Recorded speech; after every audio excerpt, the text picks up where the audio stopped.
Welcome to today's video. In today's video, we are going to explore row context and filter context in Power BI. In last week's video, we talked about calculated columns and measures and how they work. And this is a follow-up to that video. So if you haven't watched the first last week's video on calculated columns and measures, I think that would be helpful in understanding or giving more context to this video. So I'll take much of your time. Let's jump into this video.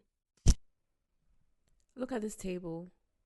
We've added a calculator column called total. It's just the quantity multiplied by the unit price. Watch what DAX does. So it goes row by row. For example, monitor has a quantity of 3 and a unit price of 450.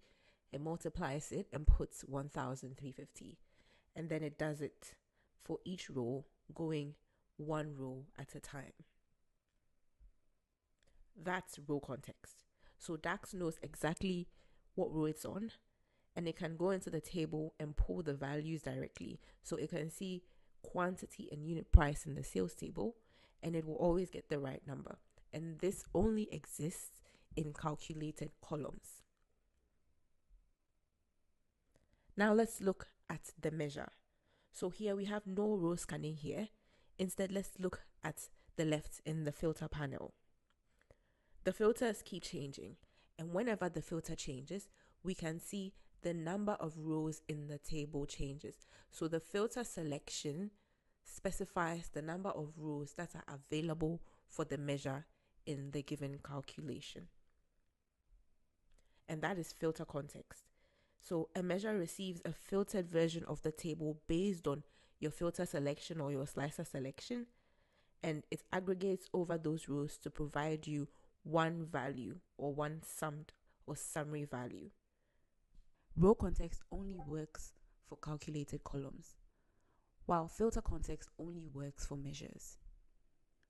Row context works row by row for each row in your table. Filter context aggregates the rows up into one value. So it would give you a total sum of all the rows, or will give you an average of all the selected rows based on the filter applied. Calculated columns, which are created with row context, can be used in slices or page level filters. And filter context responds to these slices or page level filters. Now let's go into Power BI and walk through a few examples. We're in our Power BI environment where we've loaded in our sales data sets. If we go into our table view, we see our columns and the rows. So we see product, category, region, quantity, and unit price. So let's explore how row context works by creating a calculated column.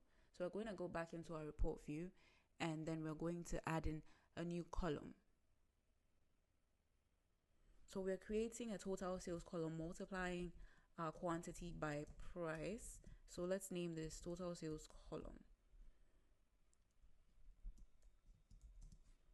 And we're gonna call our table sales quantity times sales price.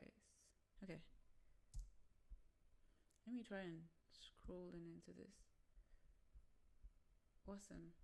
So just making this a bit larger. Great. So we've called in our sales data set quantity and the price, and we've made a column. Now we talked about how calculated columns work on a row context. So for each row in our table, a new value will be calculated.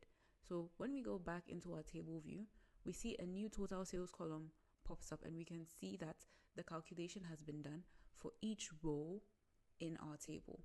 So for laptops, we can see our quantity is 2 and our unit price is 600, and we have a total sales column of 1,200.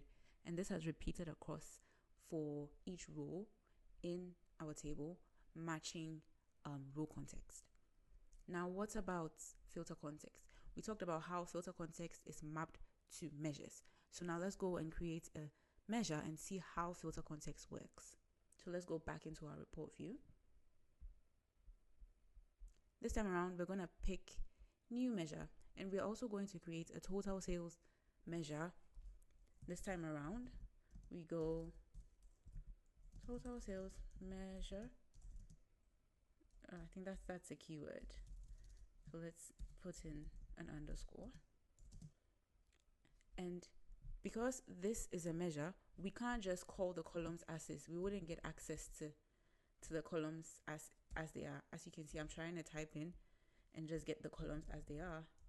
But because we are not going row by row and we're not calculating row by row, I can't just pull out the values like I can in row context. But let's walk through this for a second and see. Immediately, you see quantity is underlined because I cannot just reference the column just like that.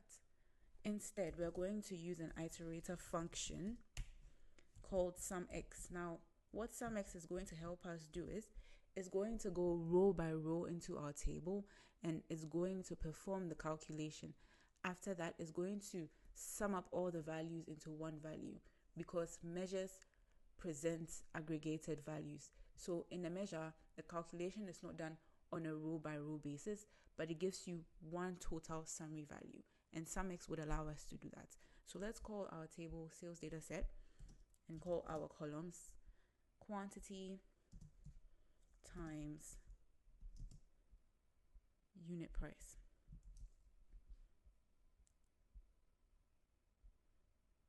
Now we have our measure. We're going to pull in a visual to be able to see how our measure is working. Bring in a card visual and drop in our total sales measure calculation. So we see that here we are not getting a row by row value. And even if we go in here, back into our table view, we don't see a total sale measure column. So measures do not calculate row by row, or measures do not use a row context. Let's go back into our report view.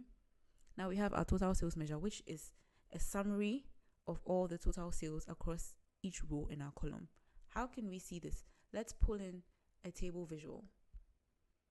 And let's put in the same total sales measure with additional columns to see how filter context works in action. So we've put in our total sale measure just like we have in our card.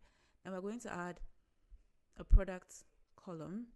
We're going to add a quantity column.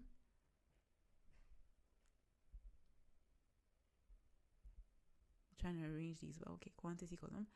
And then we're going to add in a unit price column.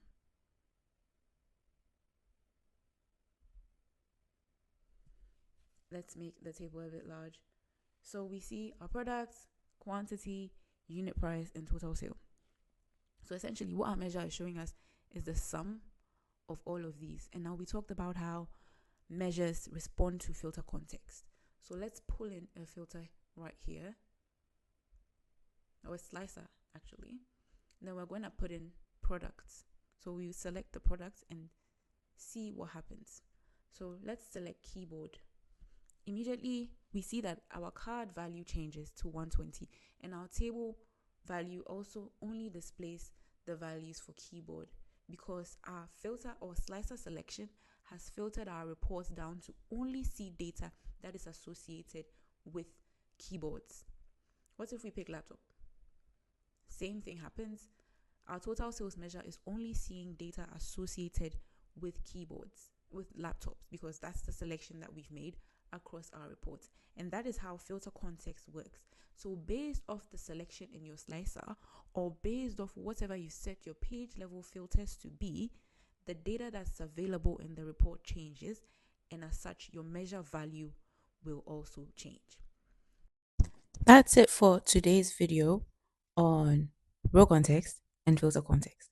Last week we went through calculated columns and measures, and I will link that video in the end cards. And I think that video can give you additional context into the whole concept around row context, filter context, and how calculated columns and measures work. I hope this has been helpful. If you have any question, please leave it in the comment box below. And until next week.